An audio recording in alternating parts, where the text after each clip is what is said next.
जय हिंद दोस्तों, exam dare में आप सभी का स्वागत है।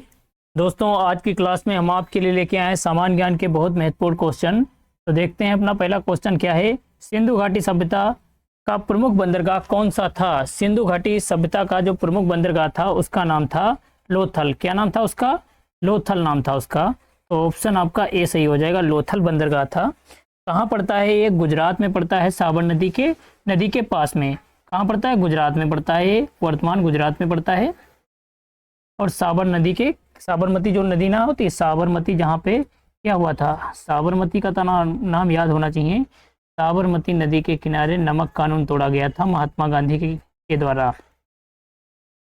नमक कानून तोड़ा गया था। इससे पहले, नमक कानून तोड़ने से पहले क्या होती है? दांडी यात्रा होती है। दांडी यात्रा होती है, दांडी यात्रा होती है ना। कहाँ पहुँचते हैं? साबरमती आश्रम पहुँचते हैं। ये साबरमती आश्रम कहाँ बना है? साबरमती नदी के किनारे ही बना है। अगला क्वेश्चन देखते हैं। दिल्ली सल्तनत की स्थापना किसने की थी? दिल्ली सल्तनत की स्थापना करने वाले थे कुतुबुद्दीन ऐबक। कौन थे? कुतुबुद्दीन ऐबक दिल्ली सल्तनत की स्थापना करते हैं। ये किसके गुलाम होते हैं? मोहम्मद गोरी के गुलाम होते हैं। मोहम्मद गोरी के गुलाम होते हैं। मोहम्मद गोरी के गुलाम भी होते हैं और मोहम्मद गोरी के बाद में दामाद भी बनते हैं। यही कारण होता है कि गोरी जो होता है ये कांधार वापस लौटता है, तो दिल्ली का जो शासन होता है, दिल्ली का शासन ये किसके हाथ में दे के चला जाता है? कुतुबुद्दीन ऐबक के हाथ में। और ये फिर गुलाम वंश की स्थापना करते हैं। किसकी स्थापना करते हैं? गुलाम वंश की स्थापना करते हैं, क्योंकि ये कुतुबुद्दीन ऐबक का गुलाम था और इसका जो गुलाम होता है वो फिर बाद में राजा बनता है। तो इस प्रकार से इसका नाम क्या रख दिया गया था? गुलाम वंश रख दिया गया था। कुतुबुद्दीन ऐबक के द्वारा स्थापना होती है गुलाम वंश की। कब होती है? 1206 से लेके 1290 तक चलता है गुलाम वंश। 1206 से लेके 1290 तक चलता है गुलाम वंश। चलिए अगले क्वेश्चन पे आते हैं। अगला क्वेश्चन देखिए। डॉक्ट्रिन ऑफ लैब्स नीति किस गवर्नर जनरल ने चलाई थी? हड़प नीति के बारे में पूछ रहा है हमसे। हड़प नीति किसने चलाई थी? सबको पता है, लॉर्ड डलहौजी ने चलवाया था। कब किसने चलवाया था? लॉर्ड डलहौजी ने चलवाया था। जिसमें क्या होता था, जैसे किसी राजा का अगर कोई लड़का नहीं होता था, उस राज्य को वो हड़प लेता था। यही इसकी नीति थी। अगला क्वेश्चन देखते हैं। अगला क्वेश्चन देखिए। किस आंदोलन के दौरान करो या मरो का नारा दिया गया था? करो या मरो का नारा दिया गया था भारत छोड़ो आंदोलन के तहत। किसके तहत? भारत छोड़ो आंदोलन के तहत महात्मा गांधी ने दिया था। 1942 में जब होता है क्या होता है? असहयोग आंदोलन। भारत छोड़ो आंदोलन, कौन सा आंदोलन? 1942 में होता है भारत छोड़ो आंदोलन। उसी में बोला गया था, महात्मा गांधी ने करो या मरो का नारा दिया था। कब होता है? 8 अगस्त 1942 को स्टार्ट होता है। लेकिन होता यह है कि इस आंदोलन को करने से पहले ही अंग्रेजों को खबर पड़ चल जाती है कि जो कांग्रेस वाले नेता हैं ये कुछ बड़ा करने वाले हैं। इसीलिए क्या होता है, उनके लिए कांग्रेस के जितने भी बड़े नेता होते थे उनको गिरफ्तार कर लिया गया। और गिरफ्तार करने के लिए कौन सा ऑपरेशन चलाया गया? ऑपरेशन जीरो हावर्स चलाया गया था। अगला क्वेश्चन देखते हैं। अगला क्वेश्चन देखिए। भारतीय संविधान के किस अनुच्छेद में समानता का अधिकार दिया गया है? समानता का अधिकार अनुच्छेद 14 से लेकर 18 तक हैं। समानता के अधिकार अनुच्छेद 14 से लेकर 18 तक होते हैं। अगला क्वेश्चन देखते हैं। राज्यसभा की स्थायी अध्यक्ष कौन होता है? राज्यसभा का स्थायी अध्यक्ष कौन होता है? जो वर्तमान में क्या होता है? उपराष्ट्रपति होता है, वही राज्यसभा का स्थायी अध्यक्ष होता है। तो ऑप्शन आपका सी सही हो जाएगा। ऑप्शन सी सही हो जाएगा, क्योंकि जो उपराष्ट्रपति होता है वो राज्यसभा का पदेन सभापति होता है। पंचायत राज प्रणाली की सिफारिश किस समिति ने की थी? बलवंत राय मेहता समिति ने। किसने किया था? बलवंत राय मेहता की समिति की सिफारिश पर रिपोर्ट जारी होती है 1959 में। और 1959 में ही पंचायती राज लागू होता है। 1959 में ही पंचायती राज लागू होता है। अगला क्वेश्चन देखते हैं। भारत में संविधान सभा का गठन कब हुआ था? भारत में संविधान सभा का गठन होता है 1946 में। कब होता है? 1946 में संविधान सभा का गठन होता है। कब होता है? 1946 ईस्वी में। और कैबिनेट मिशन के अंतर्गत होता है। ये कैबिनेट मिशन के अंतर्गत होता है। भारत का सबसे बड़ा राज्य क्षेत्रफल की दृष्टि से कौन सा है? क्षेत्रफल की दृष्टि से सबसे बड़ा राज्य राजस्थान है। और सबसे छोटा राज्य की बात करेंगे तो सबसे छोटा राज्य क्षेत्रफल के हिसाब से गोवा हो जाएगा। जनसंख्या के हिसाब से सबसे बड़ा राज्य उत्तर प्रदेश है। अगला क्वेश्चन देखते हैं। अगला क्वेश्चन देखिए। भारत में सबसे लंबी नदी कौन सी है? भारत में सबसे लंबी नदी गंगा नदी है। कौन सी नदी? गंगा नदी है, जिसकी लंबाई लगभग 2525 किलोमीटर है। कहाँ गिरती जाके है? बंगाल की खाड़ी में गिरती है। बंगाल की खाड़ी में गिरती है। बंगाल की खाड़ी में गिरती जाके है। और कहाँ से निकलती है? गंगोत्री से निकलती है। कहाँ से निकलती है? गंगोत्री से निकलती है, माना जाता है गंगोत्री से, जबकि इसका उद्गम का कोई विशेष जानकारी तो है, क्योंकि इसकी जो अलकनंदा होती है और एक तरफ से संतोपद हिमालय दोनों की जोड़ के जहाँ पे बनती है गंगा नदी, यहीं पे बनती है, कहाँ पे, गंगोत्री पे, तो वहाँ से इसका उद्गम माना जाता है गंगा नदी। तो ये गंगा नदी कहाँ से मानी जाती है? गंगोत्री से मानी जाती है। नीलगिरी पहाड़ियाँ कहाँ स्थित हैं? नीलगिरी पहाड़ियाँ कहाँ स्थित हैं? कर्नाटक में भी है, तमिलनाडु में भी है, केरल में थी, यानी कि उपरोक्त सभी ऑप्शन डी आपका सही हो जाएगा। ऑप्शन डी सही आंसर हो जाएगा। अगला क्वेश्चन देखते हैं, चिल्का झील कहाँ स्थित है? चिल्का झील कहाँ स्थित है? उड़ीसा में है, खारे पानी की सबसे बड़ी झील है। उड़ीसा में है, खारे पानी की सबसे बड़ी झील है, और एशिया में खारे पानी की सबसे बड़ी झील है। एशिया में खारे पानी की सबसे बड़ी झील है कौन सी? चिल्का झील कहाँ पड़ती है? उड़ीसा में पड़ती है। कहाँ पड़ती है? उड़ीसा में पड़ती है, और उड़ीसा की राजधानी भुवनेश्वर है। कावेरी नदी का उद्गम कहाँ है? कावेरी नदी का उद्गम स्थल कहाँ है? ब्रह्मगिरी पहाड़ियाँ। कौन सी? ब्रह्मगिरी पहाड़ियाँ। ओजोन परत का क्या कार्य है? ओजोन परत का कार्य है हानिकारक किरणों से रक्षा करना। हानिकारक किरणों से रक्षा करना। ऑप्शन बी आपका करेक्ट आंसर हो जाएगा। भारत में हरित क्रांति का संबंध किससे? हरित क्रांति का संबंध है अनाज उत्पादन से। किससे? अनाज उत्पादन से। राष्ट्रीय आय का सबसे बड़ा स्रोत क्या है? राष्ट्रीय आय का सबसे बड़ा स्रोत होता है सेवा कर। सेवा कर जो होता है, जो तृतीय सेक्टर में आता है। कितने सेक्टर में आता है? तीसरे सेक्टर में आता है। तृतीय सेक्टर में सेवा कर जो होता है राष्ट्रीय आय में सबसे ज़्यादा स्रोत होता है, यानी कि सबसे ज़्यादा अपना योगदान देता है। और कृषि जो वाला जो क्षेत्र होता है ये सबसे कम योगदान देता है, लेकिन सबसे ज़्यादा आदमी कृषि के क्षेत्र में लगे हुए हैं। अगला क्वेश्चन देखते हैं, भारत में मुद्रा छापने का अधिकार किसके पास से है? आरबीआई के पास है मुद्रा छापने का। एक का सिक्का, एक का नोट छापने का वित्त मंत्रालय के पास है, बाकी सभी आरबीआई के पास। प्रधानमंत्री जन धन योजना कब शुरू हुई थी? प्रधानमंत्री जन धन योजना कब शुरू हुई थी? 2014 में शुरू हुई थी, और पता नहीं क्या हुआ इस जन धन योजना का। इसके तहत खाता खूब खुलवाए गए थे भाई, जीरो बैलेंस से खाता खुलवाए गए। 2025 में G20 शिखर सम्मेलन की मेजबानी कौन करेगा? 2025 में किसने किया था? ब्राजील ने किया था। G20 सम्मेलन में किसने किया था? ब्राजील ने किया था 2025 में। अगला क्वेश्चन देखते हैं, 2024 में भारतीय अंतरिक्ष अनुसंधान संगठन इसरो के प्रमुख कौन बना था? 2024 में कौन बने थे? 2024 में MS स्वामीनाथन बने थे। कौन थे? MS सोमनाथ थे। अगला क्वेश्चन देखते हैं, चंद्रयान 3 मिशन का सफल प्रक्षेपण किस वर्ष हुआ था? 2023 में हुआ था। कब हुआ था? 2023 में 14 अगस्त को 2023 में। भारत में सबसे तेज ट्रेन कौन सी है? भारत में सबसे तेज चलने वाली ट्रेन कौन सी है? सबसे तेज चलने वाली जो ट्रेन है उसका नाम है वंदे भारत। क्या नाम है? वंदे भारत। प्रचार तो खूब ही सुनी होगी इसकी। भारत में वर्तमान मुख्य न्यायाधीश कौन है? भारत के वर्तमान BR गवई साहब हैं। कौन है? BR गवई साहब हैं। सूर्य से पृथ्वी तक पहुंचने में कितना समय लेता है? सूर्य से पृथ्वी तक पहुंचने में 8 मिनट 16 सेकेंड। 8 मिनट 16 सेकेंड, कहीं कहीं पे 20 सेकेंड भी लिखा होगा, तो इसको ध्यान रखना, 8 मिनट 16 सेकेंड होता है। जलवायु परिवर्तन से संबंधित पेरिस समझौता कब हुआ था? जलवायु से संबंधित पेरिस समझौता कब हुआ था? 2015 में हुआ था। कब हुआ था? 2015 में हुआ था, 12 दिसंबर को। भारत की सबसे ऊंची चोटी कौन सी है? पूछा गया है भारत की सबसे ऊंची चोटी कौन सी है? कंचनजंगा जो है ये सबसे ऊंची चोटी है, जिसको हम क्या बोलते हैं? K2 भी बोलते हैं। माउंट एवरेस्ट नेपाल में पड़ती है, और ये विश्व की सबसे ऊंची चोटी है। ये कहाँ पड़ती है? नेपाल में पड़ती है। किस गैस को हंसाने वाली गैस कहते हैं? हंसाने वाली गैस कौन सी होती है? N2O, जिसको हम क्या बोलते हैं? नाइट्रस ऑक्साइड बोलते हैं। नाइट्रस ऑक्साइड ये हंसाने वाली गैस है। हंसाने वाली, तो सूंघने से आदमी हंसने लगता है। विश्व की सबसे लंबी दीवार कौन सी है? चीन की दीवार सबसे लंबी दीवार है। चीन की दीवार सबसे लंबी दीवार है। इसको हम क्या बोलते हैं? ग्रेट वॉल बोलते हैं। ग्रेट वॉल बोलते हैं, और जो कि विश्व के 7 जो आश्चर्य हैं उनमें शामिल है, और सबसे ऊंची दीवार है विश्व में। किस भारतीय नेता को भारत रत्न सबसे पहले मिला था? किस भारतीय नेता को भारत रत्न सबसे पहले मिला था? राधाकृष्णन को। किसको मिला था? डॉक्टर राधाकृष्णन को। और डॉक्टर राधाकृष्णन कौन थे? डॉक्टर राधाकृष्णन उपराष्ट्रपति रहे हमारे।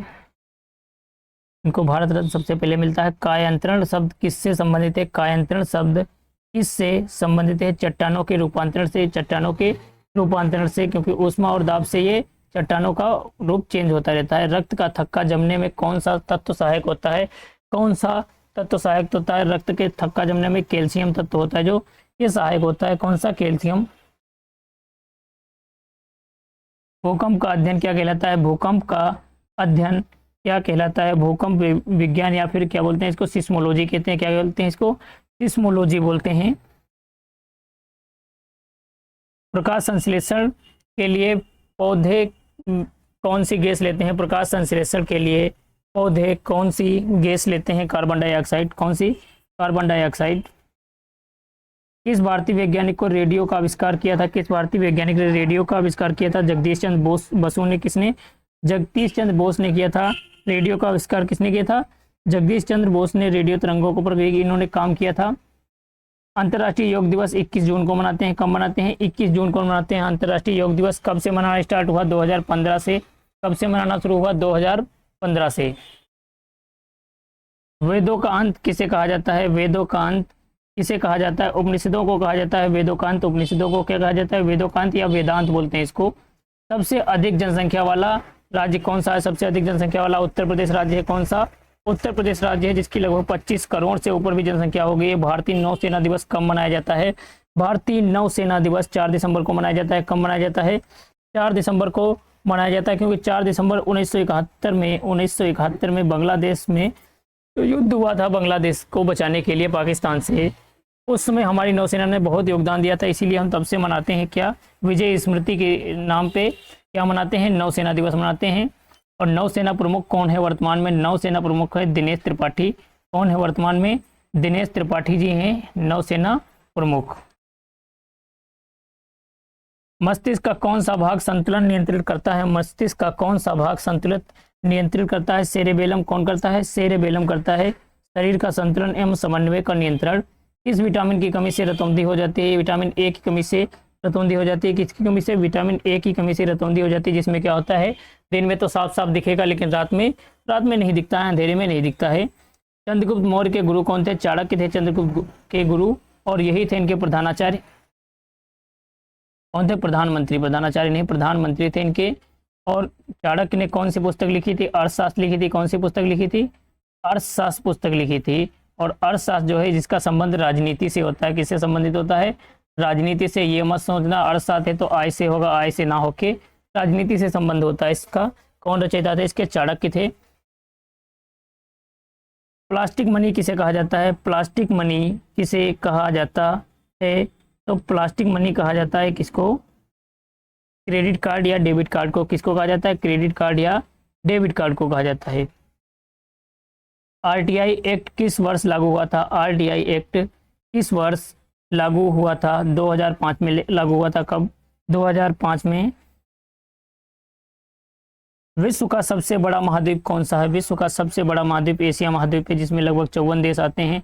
54 देश आते हैं। इसके अंदर कौन आते हैं? 54 देश आते हैं। Maldives, Sri Lanka, Bharat, Pakistan, Afghanistan, Nepal, Bhutan, Bangladesh, Myanmar, Thailand, Laos, Cambodia, Vietnam, Malaysia, Singapore, Indonesia, Brunei, Philippines, चीन, ताइवान, उत्तरी कोरिया, दक्षिणी Korea, Kazakhstan, Kyrgyzstan, Tajikistan, Turkmenistan, Uzbekistan, Georgia, Armenia, Azerbaijan, Syria, Lebanon, तुर्की, साइप्रस, यही सब, इराक, ईरान वगैरह सब आते हैं। 54 देश आते हैं इसके अंदर, इतना ध्यान रखना।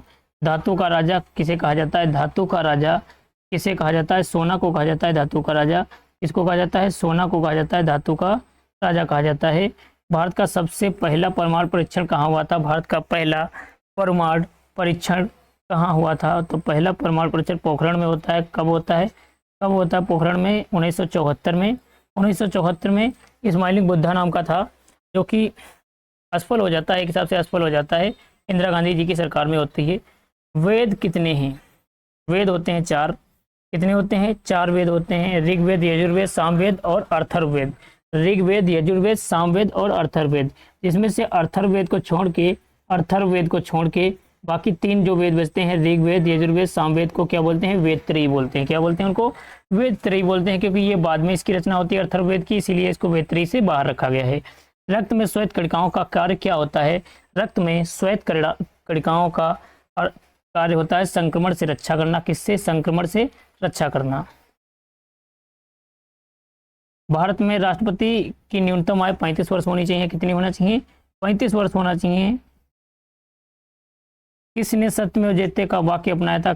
सत्यमेव जयते का वाक्य उपनिषद से लिया गया है। मुंडको उपनिषद से किससे लिया गया है? मुंडको उपनिषद से लिया गया है। कहाँ से? मुंडको उपनिषद से लिया गया है सत्यमेव जयते। भारत की सबसे लंबी सुरंग कौन सी है? भारत की सबसे लंबी सुरंग अटल सुरंग है। कौन सी? अटल सुरंग है सबसे लंबी सुरंग। कहाँ पड़ती है? हिमाचल प्रदेश में पड़ती है। भारत की शिक्षा का मौलिक अधिकार किस अनुच्छेद से संबंधित है? शिक्षा एक मौलिक अधिकार अनुच्छेद 21 के ए में है। किसमें है? अनुच्छेद 21 के ए में है। 6 से 14 वर्ष तक के बच्चों को निःशुल्क शिक्षा देने की गारंटी। 6 से 14 वर्ष तक के बच्चों को निःशुल्क शिक्षा देने की गारंटी। अगला क्वेश्चन देखिए, कौन सी धमनी अशुद्ध रक्त का वहन करती है? अशुद्ध रक्त का वहन करने वाली एकमात्र धमनी होती है फुसफुस धमनी। ये फुसफुस धमनी जो होती है ये क्या करती है? दाहिने अलिंद से दाहिने नीले में जो ब्लड जाता है और दाहिने नीले से फिर ये फेफड़ा में जो धमनी पहुंचाती है रुधिर, वही धमनी का नाम है फुसफुस धमनी, जिसमें कैसा रक्त होता है? अशुद्ध रक्त होता है। तो एकमात्र धमनी है जिसमें अशुद्ध रक्त होता है। कौन सी? फुसफुस धमनी होती है। अगला क्वेश्चन देखते हैं। अगला क्वेश्चन देखिए, सिराएं रक्त को कहाँ ले जाती हैं? सिराएं रक्त को कहाँ ले जाते हैं? सिरायों का काम क्या होता है? कि हृदय की ओर लेके आना। हृदय की ओर लेके आना, तो ऑप्शन आपका बी सही हो जाएगा। हृदय की ओर लेके आना ये किसका काम है? सिराओं का काम होता है। किसका काम होता है? सिराओं का काम होता है। अगला क्वेश्चन देखते हैं, शुद्ध रक्त कौन सी सिरा लाती है? शुद्ध रक्त लाने वाली फुसफुस सिरा जो होती है शुद्ध रक्त लाती है, फेफड़ा से हृदय में पहुंचाती है। फेफड़ा से कहाँ ले जाती है? बाएं अलिंद में। फेफड़ा से कहाँ ले जाती है? बाएं अलिंद में लेके जाएगी। और बाएं अलिंद से कहाँ जाएगा फिर रुधिर? बाएं नीले में जाएगा। कहाँ जाएगा? बाएं नीले में जाएगा।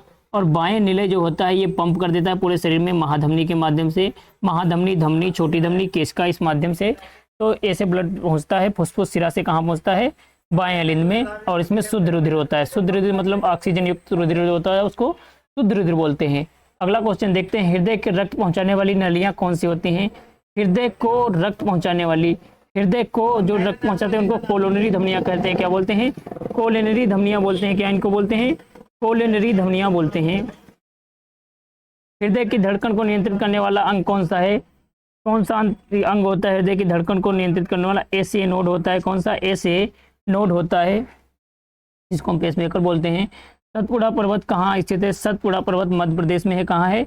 मध्य भारत के मध्य प्रदेश में पड़ता है। अगला क्वेश्चन देखते हैं, कॉफी का सबसे अधिक उत्पादन कहाँ होता है? कॉफी का सबसे अधिक उत्पादन कर्नाटक में होता है। कहाँ होता है? कर्नाटक में होता है सबसे अधिक कॉफी की खेती। मानसून भारत में किस दिशा से आता है? दक्षिण पश्चिम। दक्षिण पश्चिम में केरल में आता है सबसे पहले। कहाँ आता है? केरल में आता है। मई के पहले महीने में, पहले सप्ताह में आ जाता है। मई के पहले सप्ताह तक पहुंच जाता है, कभी कभी आगे पीछे हो सकता है। हिमालय की सबसे ऊंची चोटी श्रेणी कौन सी है? हिमालय की सबसे ऊंची श्रेणी कौन सी है? हिमाद्री जो होती है सबसे ऊंची श्रेणी होती है, क्योंकि इसी में ऊंची ऊंची चोटियां पड़ती हैं। भारत की सिलिकॉन वैली किसे कहा जाता है? सिलिकॉन वैली बेंगलुरु को कहा जाता है। सिलिकॉन वैली किसको बोला जाता है? बेंगलुरु को बोला जाता है, क्योंकि यहाँ क्या होता है? आईटी उद्योग होता है। आईटी उद्योग का मतलब होता है जो आपका सिलिकॉन वगैरह का काम होता है। सिलिकॉन का मतलब हो गया काम जो मकेन के वाले सिम के अंदर जो लगा रहता है ना, सिलिकॉन सिम। अगला क्वेश्चन देखते हैं। अगला क्वेश्चन देखिए, प्लासी का युद्ध कब हुआ था? प्लासी का युद्ध होता है 1757 में। 23 जून 1757 में। किसके सिराजुद्दौला और अंग्रेजों के बीच होता है? अंग्रेजों की तरफ से कौन लड़ता है? रॉबर्ट क्लाइव लड़ता है। 1857 की क्रांति का तत्कालीन कारण क्या था? कारतूसों में गाय एवं चर्बी युक्त का प्रयोग किया गया था, जिसके लिए मंगल पांडे ने गोली मार दिया था। और मंगल पांडे को जब फांसी दे दी जाती है फिर 1857 की क्रांति होती है। कहाँ से होती है? मेरठ से होती है। तारीख इसके लिए निश्चित की गई थी 30 मई की, लेकिन सब लोग जल्दी में थे भाई, क्योंकि मारना था अंग्रेजों को, इसीलिए 10 मई को स्टार्ट हो गया। और 10 मई को स्टार्ट हो गया भाई, यही कारण रहा कि ये युद्ध असफल हो गया। असफल होता है क्योंकि भाई इसमें सवार से दाब दिए जाते हैं। हालांकि सबका में अपना अपना, जितने भी नेता थे, जितने भी नेता या जितने भी राजा थे, सबका अपना अपना मेन उद्देश्य था। किसी की पेंशन रोक दी गई थी, तो किसी का राज्य हड़प लिया गया था। चलिए अगले क्वेश्चन को देखते हैं। जलियांवाला बाग हत्याकांड कब हुआ था? कब हुआ था? 1919 में हुआ था। कहाँ हुआ था? कहाँ हुआ था? अमृतसर में हुआ था। 13 अप्रैल को। 13 अप्रैल को कहाँ हुआ था? अमृतसर में हुआ था। आराम से बैठे थे सब लोग, सभा कर रहे थे, वहाँ के अंग्रेज झोंक दिए भाई, गेट पे ही खड़े हो गए, आके गेट पे खड़े होकर फिर मार दिया भारतीयों को। बहुत दर्दनाक घटना हुई थी। स्वतंत्र भारत का प्रथम गवर्नर जनरल कौन है? स्वतंत्र भारत के प्रथम governor general Lord Mountbatten. Lord Mountbatten के बाद में कौन बनता है? सी राजगोपालाचारी, जो कि हमारे भारतीय गवर्नर जनरल बनते हैं। आर्य समाज की स्थापना किसने की थी? आर्य समाज की स्थापना करने वाले स्वामी दयानंद सरस्वती जी थे। कौन से स्वामी दयानंद सरस्वती जी थे? कब करते हैं? 1875 ईस्वी में। 1875 ईस्वी में। अजंता एलोरा की गुफाएं कहाँ स्थित हैं? अजंता एलोरा की गुफाएं कहाँ स्थित हैं? एलोरा की जो गुफाएं हैं ये महाराष्ट्र में पड़ती हैं। कहाँ पड़ती हैं? महाराष्ट्र में पड़ती हैं। महात्मा गांधी का जन्म पोरबंदर में होता है। कहाँ होता है? पोरबंदर में 2 अक्टूबर को होता है। 2 अक्टूबर को पोरबंदर में जन्म होता है इसका। महात्मा गांधी। पोरबंदर कहाँ पड़ता है? गुजरात में पड़ता है। दिल्ली सल्तनत की स्थापना किसने की थी? दिल्ली सल्तनत कुतुबुद्दीन ऐबक। अभी हमने इसके बारे में चर्चा कर रखी है। पहला मुगल शासक कौन था? पहला मुगल शासक कौन था? पहले जो मुगल शासक थे उनका नाम क्या था? बाबर था। बाबर ने मुगल वंश की स्थापना किया था 1526 ईस्वी में। इब्राहिम लोदी को मार दिया था। इब्राहिम लोदी को मार के लोदी वंश के अंत किया। लोदी वंश का अंत करने के बाद में मुगल की स्थापना करते हैं 1526 में। पानीपत की प्रथम युद्ध होता है, उसमें क्या होता है? इब्राहिम लोदी को मार दिया जाता है और बाबर के द्वारा मुगल साम्राज्य की स्थापना की जाती है। अकबर का दरबारी इतिहासकार कौन था? अकबर का दरबारी इतिहासकार कौन था? अबुल फजल था। कौन था? अबुल फजल था। अगला क्वेश्चन देखिए, चंपारण आंदोलन किससे संबंधित है? किसान से संबंधित है। किसान से नील की खेती के लिए किसने किया था? महात्मा गांधी का पहला सत्याग्रह होता है 1917 में। कहाँ पड़ता है? बिहार में पड़ता है। भारत के संविधान कब लागू होता है? 26 जनवरी 1950 को। 26 जनवरी 1950 को। राज्यसभा एक स्थायी सदन है। राज्यसभा कैसा है? स्थायी सदन है। संविधान में कितनी अनुसूचियां? टोटल 12 अनुसूचियां हैं। शुरुआत में 8 होती हैं, बाद में 4 जोड़ दी जाती हैं। कितनी हो गई? 12 अनुसूचियां हैं। कितनी? 12 अनुसूचियां हैं। संविधान संशोधन का अधिकार किसके पास होता है? संविधान संशोधन का अधिकार किसके पास होता है? संसद के पास होता है। किसके पास? संसद के पास होता है। भारत का सर्वोच्च न्यायालय का गठन कब हुआ था? सर्वोच्च न्यायालय का 1950 में। कब होता है? 1950 में, संविधान लागू के होने के बाद। संविधान का संरक्षक किसे कहा जाता है? सुप्रीम कोर्ट को बोला जाता है। संविधान का संरक्षक किसको बोला जाता है? सुप्रीम कोर्ट को। मौलिक अधिकार संविधान के किस भाग में है? तीसरे भाग में बढ़ते हैं मौलिक अधिकार। कहां से कहां तक? 12 से लेकर 35, अनुच्छेद 12 से लेकर अनुच्छेद 35 तक। भारत में नियोजन की शुरुआत कब हुई थी? भारत में नियोजन की शुरुआत 1951 में। नियोजन मतलब प्लानिंग कब? 1951 में पहली बार पंचवर्षीय योजना आती है। पहली पंचवर्षीय योजना जो कि 1956 तक चलती है। 1956 तक चलती है। वर्तमान में इसका रूप कौन ले लिया है? नीति आयोग ने ले लिया है। 2015 में इसकी क्या होती है? स्थापना होती है। 2015 में स्थापना हो जाती है। योजना आयोग का गठन कब हुआ? योजना आयोग का गठन कब हुआ? 1951 में योजना आयोग का गठन होता है। 1951 में। हरित क्रांति का संबंध किससे है? हरित क्रांति का संबंध कृषि से होता है। किससे होता है? कृषि से होता है। न्यूनतम समर्थन मूल्य एमएसपी किससे जुड़ा होता है? कृषि से ही जुड़ा होता है। कृषि से एमएसपी का मतलब होता है कि पहले से ही रेट निर्धारित कर दी जाती है। जैसे इस बार हमने गेहूं बोए तो गेहूं की रेट पहले से ही मान लेंगे कि 2500 में खरीदे जाएंगे, तो यही बोला होता है। क्या होता है? ये एमएसपी होता है कि 2500 से नीचे नहीं खरीदेंगे, 2500 से ऊपर ही खरीदेंगे। चलिए अगले क्वेश्चन पे आते हैं। जीडीपी का पूरा नाम क्या होता है? जीडीपी का पूरा नाम होता है gross domestic product. Gross domestic product होता है शुद्ध सकल उत्पाद। शुद्ध सकल उत्पाद होता है। महंगाई का मुख्य कारण क्या होता है? महंगाई का मुख्य कारण क्या होता है? महंगाई का मुख्य कारण क्या है? मांग में वृद्धि। मांग में वृद्धि महंगाई हो जाती है। भाई मांग अगर बढ़ेगी, किसी भी चीज़ की मांग बढ़ेगी, तो जैसे आप लोग देख लो इस समय बाराती वराती आ गई हैं तो डीजे भांगड़ा जो भी है उसकी मांग बढ़ जाएगी। मांग बढ़ते ही महंगाई बढ़ जाएगी। मुद्रास्फीति का क्या अर्थ होता है? मुद्रास्फीति का अर्थ क्या होता है? मुद्रास्फीति का अर्थ होता है कि वस्तुओं के दामों में वृद्धि, ये भी सही है। मुद्रा में मूल्य की कमी, ये भी सही। तो ऑप्शन सी आपका करेक्ट हो जाएगा। दोनों ही सही हैं। बेरोजगारी दर मापी जाती है। बेरोजगारी दर मापी जाती है बेरोजगारों की संख्या से। बेरोजगारों की संख्या से। भारत में केंद्रीय बजट कौन प्रस्तुत करता है? भारत में केंद्रीय बजट वित्त मंत्री कौन करते हैं? वित्त मंत्री करते हैं। हालांकि अधिकार किसको होता है? राष्ट्रपति को, लेकिन करवाते किससे हैं? वित्त मंत्री से करवाते हैं। वर्तमान में कौन है? निर्मला सीतारमण जी हैं। मुद्रा का आविष्कार क्यों हुआ था? मुद्रा का आविष्कार क्यों हुआ था?